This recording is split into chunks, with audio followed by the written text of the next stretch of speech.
नमस्कार मंडळी, मी सोनम. आजच्या या व्हिडिओमध्ये तुम्हा सर्वांचं खूप स्वागत. आजचा व्हिडिओ थोडासा खास होणार आहे आणि 22 जानेवारीला आपल्या रामलल्लांची प्राण प्रतिष्ठापना अयोध्येमध्ये होणार आहे. ही आपल्यासाठी खूप चांगली बाब आहे, खूप अभिमानाची बाब आहे की खूप दिवसानंतर हे जे कार्य आहे राम मंदिराचं ते पूर्णपणाला जात आहे. तर विश्वभरातील खूप रामभक्तांना अयोध्येकडून निवेदन आलेलं आहे, अक्षता आलेल्या आहेत आणि राम मंदिराचा छान सुंदरसा फोटोही भरपूर जणांना आलेला आहे, त्यांनी वाटलेला आहे. त्यांच्या सेवेकरांकडून जेवढ्यांना होईल तेवढ्यांना त्यांनी सर्वांना निवेदन हे देण्याचा प्रयत्न केलेला आहे. तर मला हे जे निवेदन आहे माझ्या एका ओळखीच्या काकूंकडून मिळालेलं आहे. तर ह्या निवेदनामध्ये आपल्याला रामलल्लांच्या प्राणप्रतिष्ठेचं आमंत्रण भेटलेलं आहे. तर त्यासोबत ह्या अक्षता भेटलेल्या आहेत. तर त्या अक्षतांचं काय करायचं, त्याचा प्रसादामध्ये वापर करायचा का देवाच्या चरणी व्हायचंय का, नेमकं काय करायचंय, तर ह्या व्हिडिओमध्ये आज आपण पूर्ण याची माहिती घेणार आहोत. तर तुम्ही इथे पाहू शकता, एकदम छान अशी पत्रिका त्यांनी छापलेली आहे. विश्वभरातील रामभक्तांना निवेदन असं यामध्ये नमूद केलेलं आहे. माता भगिनी आणि बंधूंनो, येणाऱ्या 22 जानेवारी 2024 सोमवार पौष शु द्वादशी शके 1945 या शुभ दिवशी श्रीराम जन्मभूमीवर बांधण्यात येत असलेल्या नवीन मंदिराच्या तळमजल्यावरील गर्भगृहात प्रभू श्रीरामांच्या बालस्वरूपातील नवीन मूर्ती विराजमान होऊन तिची प्राणप्रतिष्ठापना ही केली जाणार आहे.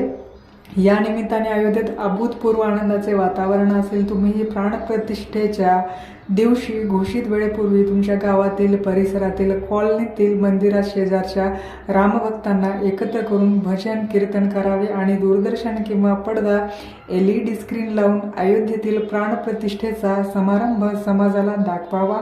शंख वाजवावे, घंटा वाजवाव्यात, आरती करून प्रसाद वाटप करावा. कार्यक्रमाचे स्वरूप मंदिर केंद्रित असावे. आपल्या मंदिरात असलेल्या देवी देवतांचे भजन कीर्तन, आरती, पूजा इत्यादी करावे. त्याने सर्व देवी देवता ह्या प्रसन्न होतील. संपूर्ण भारताचे वातावरण सात्विक आणि राममय होईल.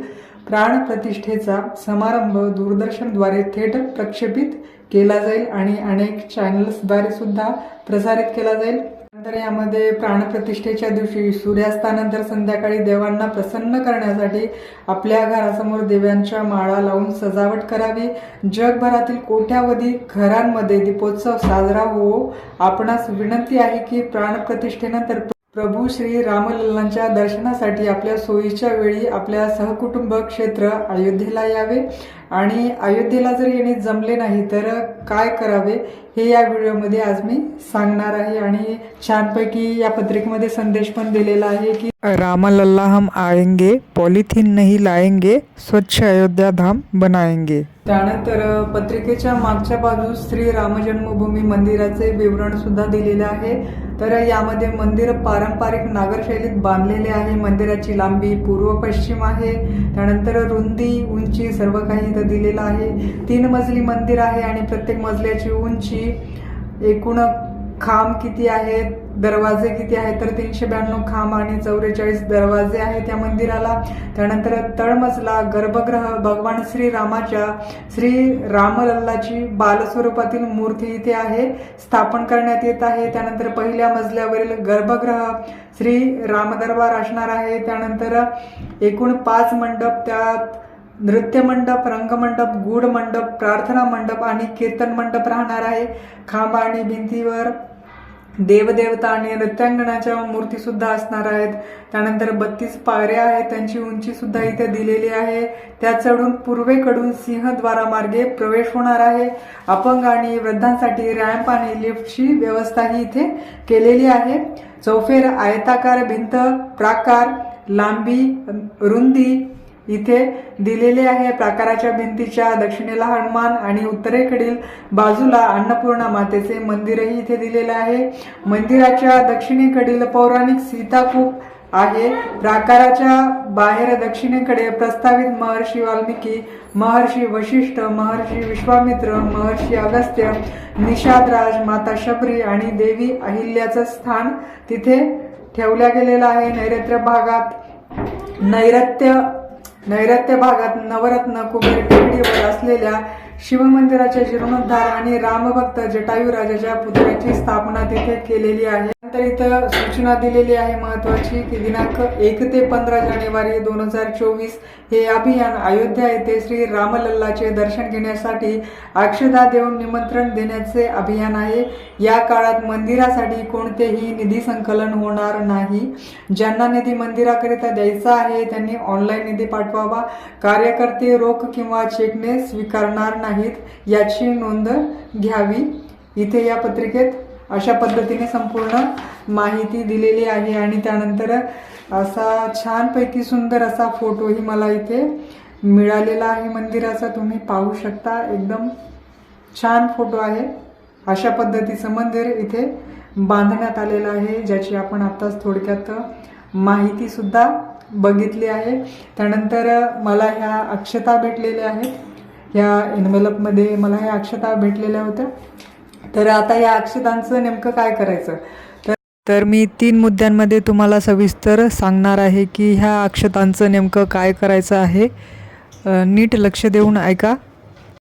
सर्वप्रथम ह्या अक्षता तुम्हाला तुमच्या देवघरामध्ये अगदी व्यवस्थित जपून ठेवायच्या आहेत. जेव्हा केव्हा तुम्ही अयोध्येला जाल, तुमचं जेव्हा अयोध्येला जाणं असेल दर्शनासाठी, तेव्हा तुम्ही ह्या अक्षता तुमच्यासोबत घेऊन जायच्या आहेत आणि श्री रामलल्लांच्या मूर्तीवरती विसर्जित करायचे आहेत. जर ते तुमच्याकडून शक्य नसेल किंवा शक्य होणारच नसेल तर त्यासाठी मी पुढच्याही 2 गोष्टी सांगितलेल्या आहेत की अक्षतांचं काय करायचं आहे नेमकं. तर 22 जानेवारी या दिवशी तुम्ही घरामध्ये खिचडीचा प्रसाद करू शकता. तर त्या खिचडीच्या प्रसादामध्ये ह्या अक्षता तुम्ही टाकू शकता. तर हा प्रसाद घरच्यांना आणि घरातील बाहेर जेवढ्या व्यक्ती असतील, तुम्ही जेवढी खिचडी कराल, जेवढा देवाचा हा प्रसाद बनवाल, घरच्यांनी तर खायचंच आहे आणि जेवढं होईल तेवढं संपूर्ण बाहेरच्या लोकांना पण हा प्रसाद वाटप करायचा आहे. कारण ह्यामध्ये ह्या अयोध्येहून आलेल्या छानपैकी अक्षता ह्याचा आपण प्रसाद वाटप करणार आहोत आणि पुण्य घेणार आहोत. त्यामुळे आणि जर प्रसाद करणं तुम्हाला शक्यच झालं नाही तर काय करायचं आहे, तर 22 जानेवारीला संध्याकाळी 7 किंवा 7:30 पर्यंत आपल्या जवळच्या कॉलनीमधील म्हणा जवळपास असलेल्या राम मंदिरात जायचं आहे.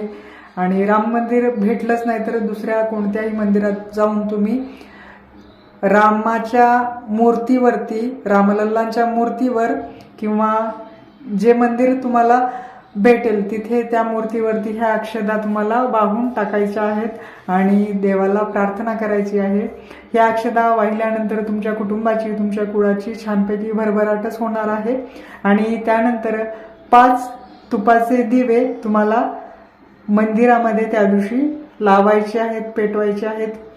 मंदिरातही लावा आणि झालं तर घरी सुद्धा तुम्ही 5 तुपाचे दिवे, गाईच्या तुपाचे दिवे छानपैकी लावू शकता. तर अशा प्रकारची ही माहिती होती की आपल्याला जे कोणी भक्त भगिनी बंधू असतील त्यांना अशा प्रकारच्या अक्षता मिळाल्या असतील, तुम्हाला निमंत्रण भेटलेलं असेल, फोटो भेटलेली असेल तर त्या अक्षतांचं काय करायचं हे मी आजच्या व्हिडिओमध्ये तुम्हाला सांगितलेलं आहे. तर 22 जानेवारीला नक्कीच आवर्जून सर्वांनी मंदिरात जावं, प्रभू श्रीरामांच्या चरणी आपलं नतमस्तक करावं, 5 तुपाचे दिवे लावावे. ही खूप आग्रहाची आणि कळकळीची विनंती आहे तुमच्यासाठी. तर खूप आनंद होतो की आपलं रामलल्लांचं मंदिर शेवटी अयोध्येला होते, त्या दिवशी आता प्राणप्रतिष्ठापना होते. तर आजचा हा व्हिडिओ तुम्हाला कसा वाटला मला नक्कीच कमेंट बॉक्समध्ये कमेंट करून सांगा. आणि कुणाकुणाला तुम्हाला अक्षता आणि भगवान रामांचं निमंत्रण निवेदन भेटलेलं आहे हेही मला कमेंट बॉक्समध्ये कमेंट करून सांगा. तर पुन्हा भेटूया अशाच एका नवीन व्हिडिओमध्ये नवीन व्हिडिओसह. तोपर्यंत मस्त खा आणि स्वस्थ राहा. धन्यवाद.